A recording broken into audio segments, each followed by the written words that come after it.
You were never weak. You were unarmored. Big difference. You didn't fall because you lacked strength. You fell because you loved without keeping score. Trusted before it was earned.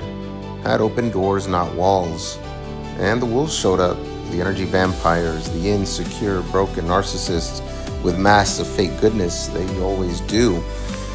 Their demons know who is operating from soul and authenticity and who, like them, is operating from the dark, from masks, from manipulation, from performance. But here's what they didn't know. God kept you soft on purpose. So demons would show themselves. So they thought they won every time they got close. Newsflash, they didn't. Not even close. They mistook kindness for weakness. And when real kindness is experienced and leaves, their weakness within themselves becomes clear. And it consumes them permanently. You expose them in a way they can't ignore, with proof that they weren't as special and powerful as they once thought.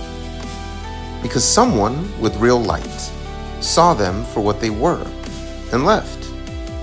And for those that have convinced themselves they're a prize to be chased and anyone is lucky to have them, no matter how fucked up they act, and that have exes that they discarded like trash that are still checking on them, that needed closure from them, that never came, that were left with open wounds they never learned how to heal themselves. For those people, that lingers forever.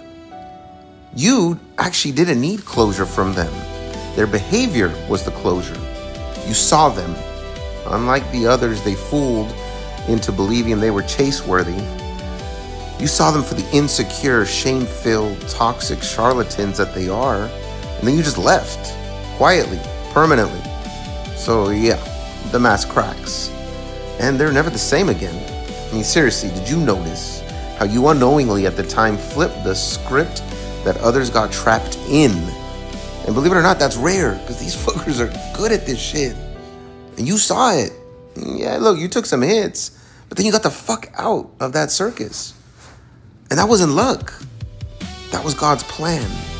You were guided by the divine, always have been, especially then. You were never meant to stay in the fires of their own misery with them. No, you were learning their game and remembering your calling into inner and outer greatness. And that knowing, well, shit, that breaks them. The knowing that high value doesn't stay.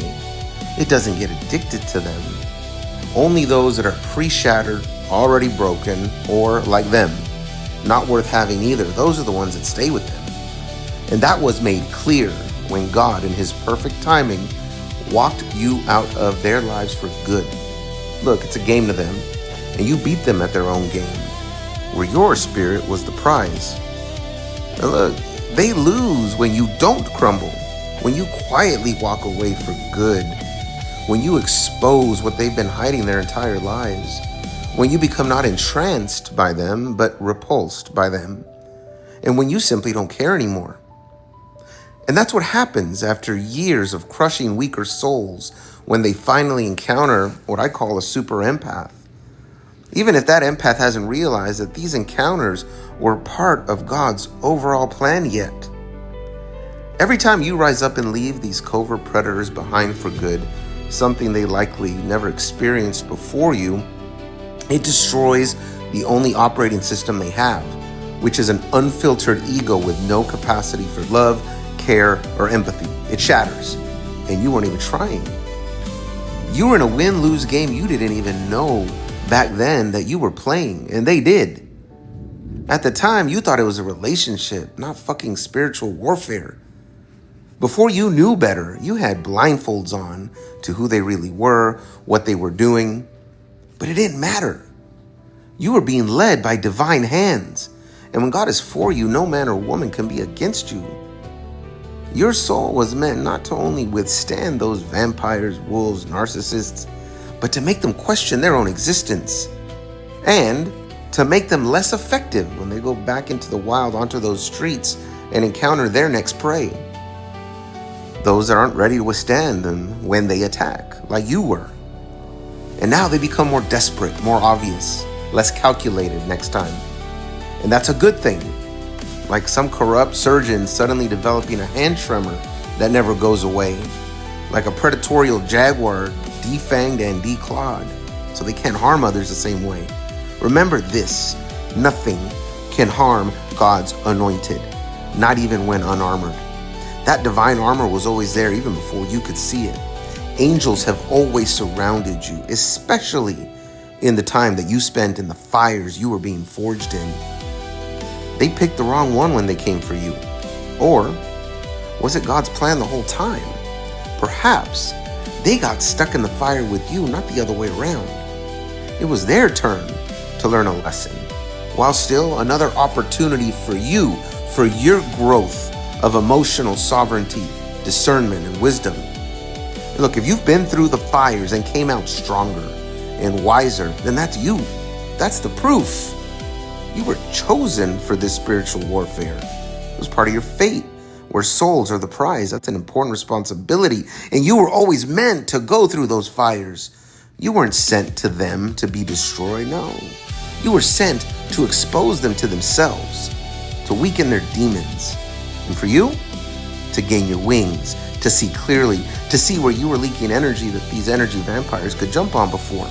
And look, the Bible tells me, and I've seen it through lived experience, a warrior in sheep's clothing destroys a demon in sheep's clothing every single time.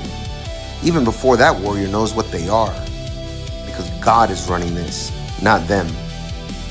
Those chosen for the fires always rise. That's what you do. You weren't being broken. You were being built piece by piece, encounter by encounter. And what remained? A king, a queen, battle-tested, refined. You see the game now, not from the field you once battled in, whether you knew it or not, but from above. Your gift from those fires, you rose above it. You transcended. You see clearly now. You see the illusions before they happen. You see them in real time now and are unmoved, non-reactive. You see truth and walk away from anyone not in alignment with your integrity and values. And this new sight, where illusion and manipulation are obvious and truth and intuition are all that remain, could only be attained by initiation in those very fires. And from the chaos, an unshakable inner peace was created. A frame so strong emerged from those fires, so strong that it's now untouchable and out of reach for these heathens that try to break you and darken your spirit. Not today, Satan, not ever. You don't bleed for people who wouldn't bandage you when you need it. Not anymore, at least. You don't explain yourself to people that are literally unable or committed to misunderstanding you and that don't see life the way you do.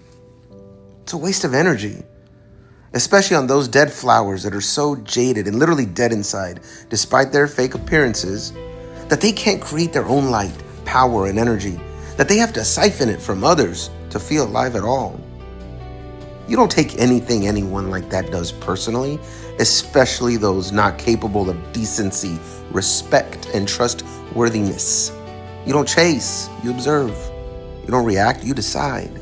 And you rose up like a phoenix from the fucking ashes and took the hits, but you never broke. You stayed faithful. You observed the fuckery without becoming it. You didn't get burned in the fire. You are the fire. Always have been. That anointing, it can't be messed with. And God only allows the darkness access to you to build you. And for that darkness to fall in the same traps that they meant for you, for God's faithful. You've arrived. And there's a quiet in you now that makes people nervous. An aura they can't explain and aren't really meant to understand, other than to know you're out of their reach. Good. You didn't break, you woke up, and you're still undefeated.